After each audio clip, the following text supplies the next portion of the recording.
မင်္ဂလာပါအာဆက်တီကနေကြိုဆိုလိုက်ပါတယ်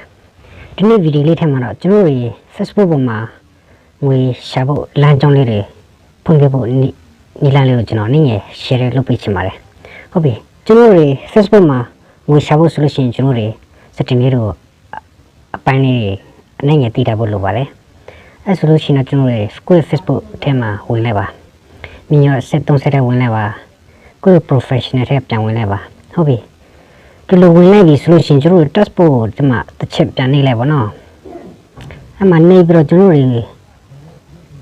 အမှသိစီအကြောင်းအရာထိတွေ့ငွေရှာချင်းဆိုတဲ့တစ်ချက်ဒီငွေရှာချင်းနောက်ဆုံးကတစ်ချက်ပြန်နေလိုက်ပါကျေပွင့်နဲ့ပတ်သက်ပြီးတော့ကျွန်တော်တို့မှာကျေပွင့်နဲ့ငွေရှာလို့ရမယ့်လမ်းကြောင်းတွေကျွန်တော်တွေကအောင်ပေးဖို့လိုပါတယ်အမှအောင်ပေးဖို့ဆိုလို့ရှိရင်ကျွန်တော်တွေကဒီသူတို့ပြောထားတာဒီမှာတော့စောင့်ကြည့်သူ900ပေါ့နော်ရေပေါင်း30အတော်တွင်ကြည့်ရှုသူဥယေက900ရေပေါင်း30အတော်တွင်ကိုတလားပေါ့အဲ့လိုတော့သူတို့ရေးထားတာပေါ့နော်အဲ့ဆိုရင်အဲ့ဒါတွေပြီးသွားပြီဆိုလို့ရှိရင်ကျွန်တော်တွေကစတက်ကပွင့်နေပေါ့နော်အဲ့လိုဆိုလို့ရှိရင်တော့ကျွန်တော်တွေကတာကိုအောင်ပေးဖို့လိုပါတယ်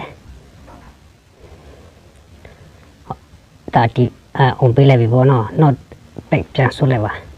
ဟုတ်ပြီနောက် subscription နဲ့ကြတော့ကျွန်တော်တို့ subscription နဲ့ကျွန်တော်တို့ကကျူတင်ခမနိုင်တော့ဝင်များဆိုလို့ရှိရင်ကျွန်တော်တို့က subscription နဲ့ကျွန်တော်တို့ကသူတို့စိတ်ကချင်းကညင်လို့ရှိရင်သူတို့က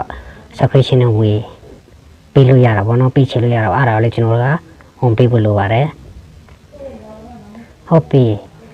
နောက်ပြီးတော့ကျွန်တော်တို့ကအကြောင်းအရာအဖြစ်ငွေရှာချင်းစီယံပွင့်လို့ပေါ့နော်စီယံပွင့်မှာ subscription နဲ့ကျေပွင့်နဲ့ပတ်စံပေးတာရတယ်စီယံပွင့်မှာပတ်စံထုတ်လို့ရမယ်လို့ပြောကြတယ်အဲ့လိုဆိုရင်ကျွန်တော်တို့ကဒီစီယံပွင့်လို့ကိုကျွန်တော်တို့က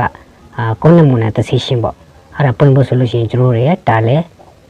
လက်ခံတော့ကျွန်တော်တို့ကအောင်ပေးဖို့လိုပါတယ်နောက်ပြီးတော့ short form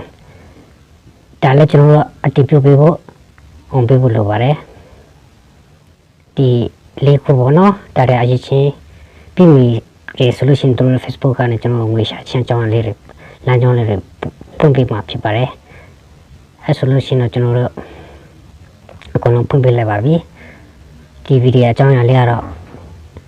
ဒီလိုပါပဲနောက်ဗီဒီယိုလေးမှာကျွန်တော်တို့ပြန်ပြီးတော့